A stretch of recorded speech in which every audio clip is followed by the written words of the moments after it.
What's going on, beautiful people? How you doing out there in YouTube land? I am Wes the Critic, and thank you for watching and tuning in to Wes the Critic here on YouTube, the one place on the World Wide Web where we actually adopt some inclinations despite our differences with regards to whether or not we like a particular film or show, or if we don't like a particular film or show. Okay, I am here to give you my top 10 best movies of 2021 list.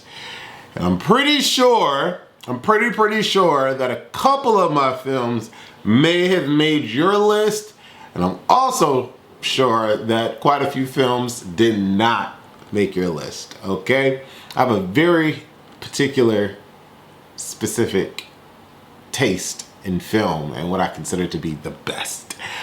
But anyways, hopefully we can adopt similar connections despite our differences. If this is your first time seeing me, definitely follow me on all my social medias, Instagram and Twitter, at Wes the Critic. Okay, let's get into this list. Now, this list is comprised of movies that I enjoyed, movies that came out in 2021, and movies that were released in theaters in 2021.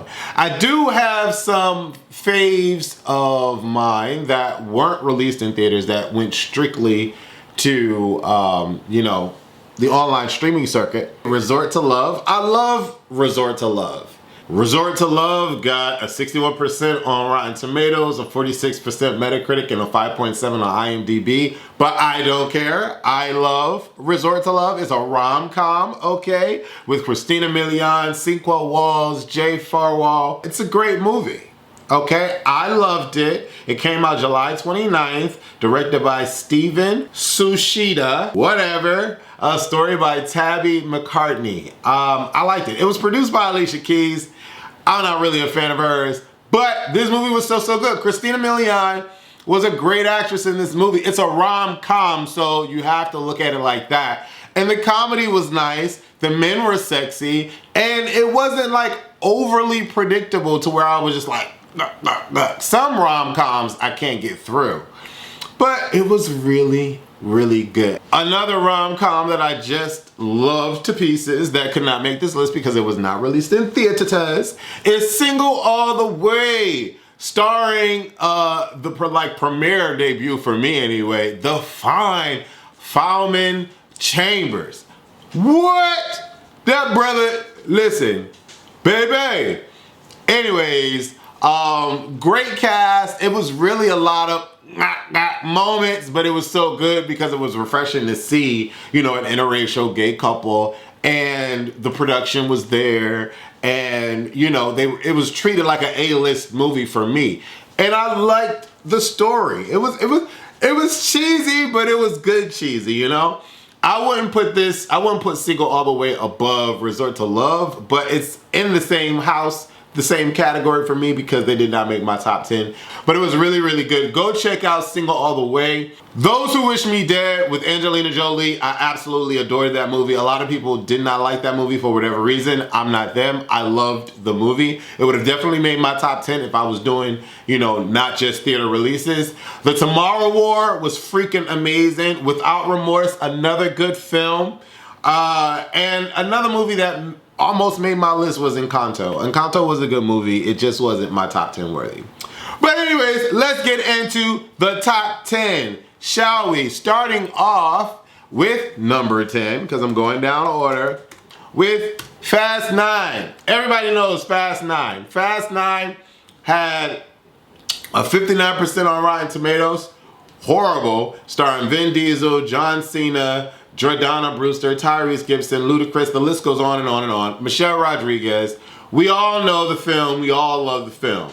Okay, box office $726.4 million. Okay, the movie was good. Okay, it came during the height of the year. June 25th, 2021, pandemic. We still stuck in the pandemic when I say height of the year. Pandemic is still going on. And it did good for all of the obstacles that it was up against. You know, I like the Fast and Furious series. I didn't particularly care for, you know, the brother storyline with John Cena. I don't see them like brothers. It just doesn't make sense to me. But the action was there. The crazy stunts was there. The component that was missing for me was the heart. I did not get emotional at all watching this movie. It was just hard-hitting action, unbelievable stunts, and I was not convinced that John Cena and Vin Diesel were brothers. Number 9 on my top 10 list of 2021 theater releases is No Time to Die. 83% Rotten Tomatoes, 68% Metacritic, starring Daniel Craig and Rami Malek. Lashana Lynch was really, really good. I could see Lashana Lynch as Storm. I really can. The cast was amazing. I'm not a James Bond fan. I'm not. You know, it took me forever to actually see this film. I was literally at the end before I was like, okay, let me just go see it because it's available and I have my A-list situation. Let me go see it. You know, budget 250 to 300 million. I'm like, is it worth it? Yes. It was number 9 on my list, and it's number 9 on my list because the action is there. The stunts, although somewhat unrealistic, look more realistic than the Fast 9 movie. And it held my attention way more than Fast 9. I loved the story, and I appreciated the diversity in including Lashana Lynch in a pivotal role. And they bounced off each other quite well. It was really nice. I enjoyed the movie. I was like, okay, wow, this is actually pretty good. And the sacrifice at the end was like riveting to watch. I was like, oh, okay, so that's what we're doing with the end. It didn't really sell me on the like emotional factor for me, so it made my 9. It beat out, you know, Fast 9 and made my 9, number 9. The Harder They Fall was a good movie. It got 88% on Rotten Tomatoes, 68% Metacritic, and 6.6 on IMDb. I thoroughly enjoyed the movie. You know, amazing cast, $90 million budget, you could tell. Okay, not a lot of people went to the theaters to go see it, but Idris Elba, great. Zazie Beetz, great. Regina King, of course, mwah. Okay, mwah. Okay, and then my baby in my mind, Jonathan Majors, just amazing. The whole cast, off the chain. Now, I have to say, the reason why it's kind of low on my list, it was a great movie, great acting, all that, action, cool, but I wasn't emotionally tied to the film. You know, when certain characters got killed off, I was more in shock, like, what? Like, that was too quick, and I wasn't satisfied with that. So for me, it made number 8. But very good film, really, really good film. I loved it, great acting. I just wasn't emotionally tied to it, so. Number 7 on my list, Raya and the Last Dragon. 94% Rotten Tomato, so it's a fresh tomato. Really, really good. Awkwafina did a great job. The cast, phenomenal. I'm not really gonna go too deep into it, but I love animation, as you'll know and find out as we get into my list. I love animation, and I felt heart in this story. I was connected to the story. I was like, wow, watching this story, right? There were risks, there were great action, great music, performances, score, all of that was amazing. So for me, Raya and the Last Dragon was number 7 on my list. Number 6 on my list, which I'm actually surprised, right?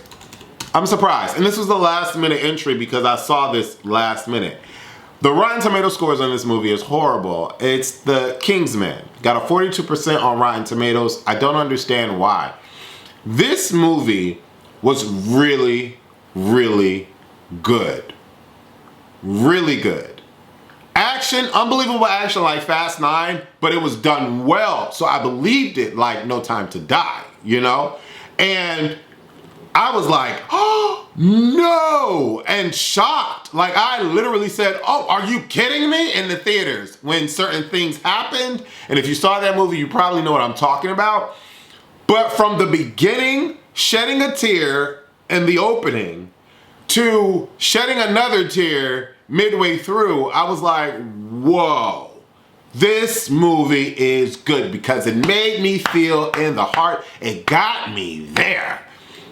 My list, if you're making my list, like my top six, seven, you are making me feel the feels. And you're also amazingly good.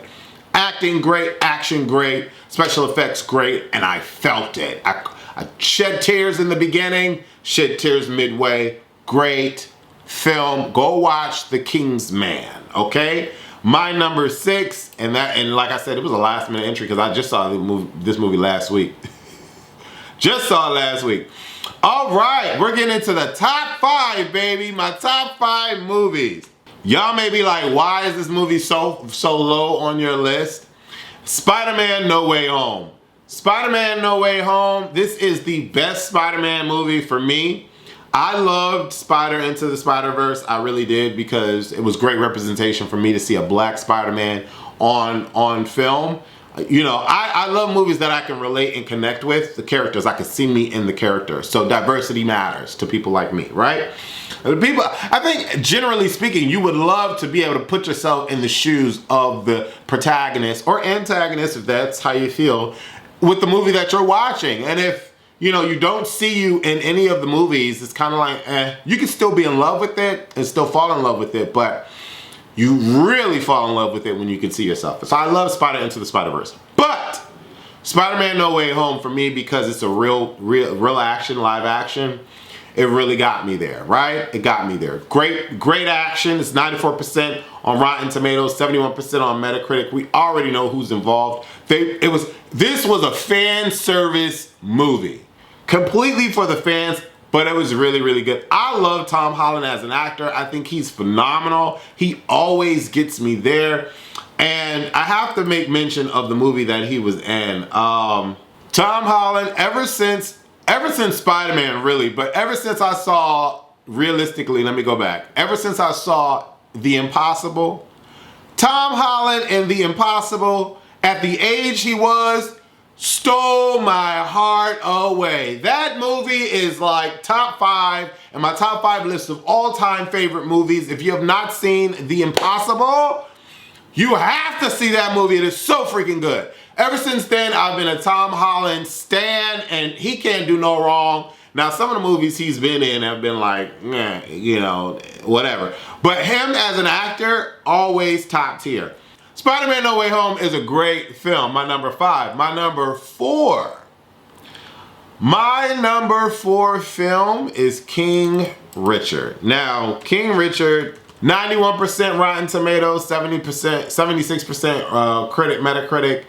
This film is freaking phenomenal, okay? Starring Will Smith, Anjanou Ellis, John Bernthal, Sanaya Sidney, and Demi Singleton. Great job, okay? It did $26.2 million in the box office. The budget was $50 million. Listen, Will Smith does no wrong in my book. He is a phenomenal actor. And the reason why this movie is so high up on my list is because we get to see a father-daughter dynamic that we rarely see, okay? And what I loved so much about this film is that it showcased the love that parents have for their kids, you know? And me growing up in a single parent household, it was great for me in this film to see the father and the mom still there, riding it out, you know, how they defended their daughters with the neighbors, how their both parents were always trying to instill greatness in their kids. I loved seeing that. And there were moments in this film where I was crying, like the moment between Sanaya and Will Smith on the tennis court, bawled. The moment where the mom went to the neighbor and said, "Don't you ever again in your life," bawled. Because I've never had, you know, my parents didn't really ride for me like that in my life. So it was amazing seeing these parents ride for their kids. Completely adored and thoroughly enjoyed King Richard. Great acting. Will Smith, phenomenal. Sanaya, phenomenal. The whole cast, phenomenal. My number 3 film, like there's no way this film is not in anybody's top 5 in 2021. It's just no way.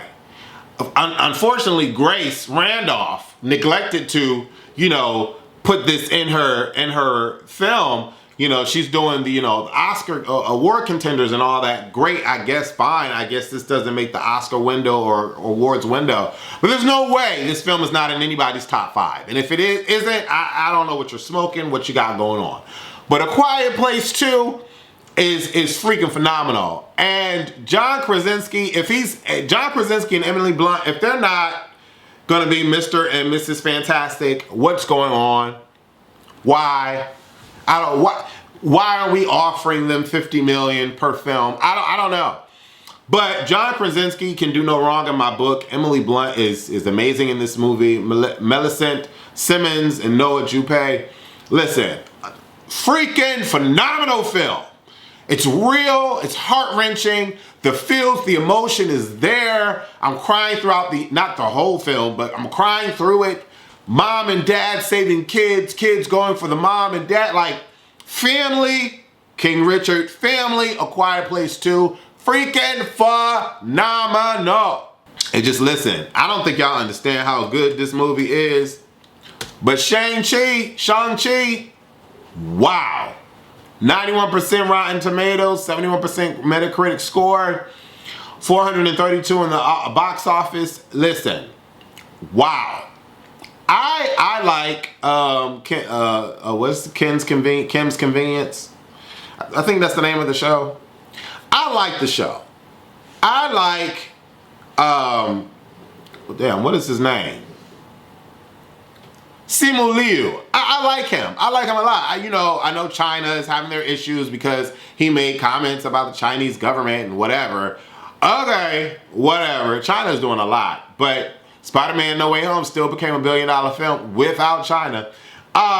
Anyways, I loved Shang-Chi. It was so good that it made my number 2. When I say it was so good, Shang-Chi was like watching a real live anime. If my camera don't get it together. It was like watching a real live anime. And not for 1 second did I feel like the people, they were on green screen, blue screen. Not for 1 second. The whole entire movie, I'm like, yo, that's real life. That's real life. Those Pokemon creatures, that's real life right there. Wow. The battle with the dragon flying all around. I was like, this is happening on Earth. Whoa. The bus scene, forget about it. And you can tell me that Simu Liu did not know how to fight in real life.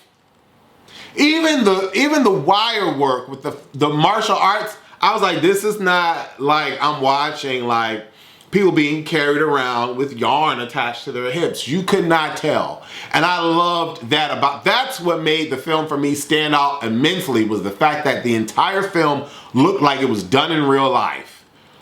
All the way from the beginning, all the way to the end in that fantasy fight. And then you give me an anime style, fighting action style in real life, and it looks so good, and you give me the feels? What? Ain't no way you cannot be in my top 3. There's just no way. There's no way you cannot be in my top 3. But listen, my number 1 film, and y'all are kind of probably gonna be like, what? My number 1 film, you heard the enthusiasm that I had for Shang-Chi and the enthusiasm that I have for Shang-Chi. Let me tell you, My Hero Academia came out in October. What? Now, if you're not into anime, I don't know what's wrong with you in your life. I don't know what you need to have happen. You need a lollipop, whatever you need. Maybe one day somebody can get it for you. But anime, good anime has solid action, a little humor. I'm not here for the slapstick humor of anime every 2 seconds of the cartoon. I'm not here for it. But slight humor, but good anime has great action, like I said, and it gets you in the heart. Every time I watch Boruto, it gets me in the heart. Naruto Shippuden gets me in the heart. Good anime, My Hero Academia gets me in the heart. And I watched that film Great action, great story, great writing, and it got me in the heart. And I was like, listen here. Listen here. This was good. If you have not watched My Hero Academia, The World's Heroes Mission, came out in October 2021,